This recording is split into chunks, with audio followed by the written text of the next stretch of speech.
गुरु के चरण में प्रणाम। माटिए के बनल देहिया माटिए में मिल जइहे न रे जान। ए जान माटिए में मिल जइहे रे जान। ए जान गुरु के लिखल का नाही मिटिहे रे जान। ए जान गुरु के लिखल का नाही मिटिहे रे जान।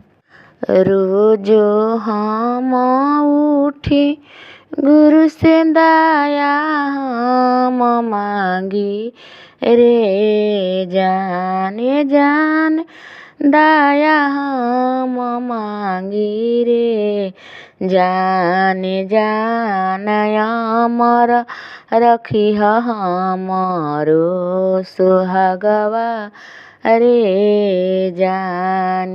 जान अमर रखिह हमरो सुहागवा रे जान।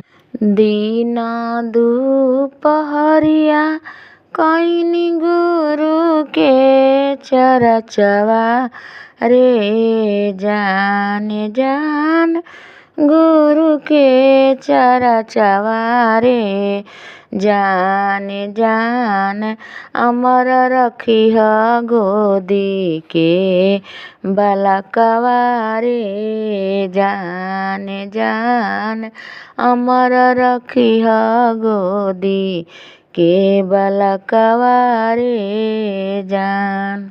भोरे उठ के दया मंगनिया वरु कैनी प्रणामवा रे जान।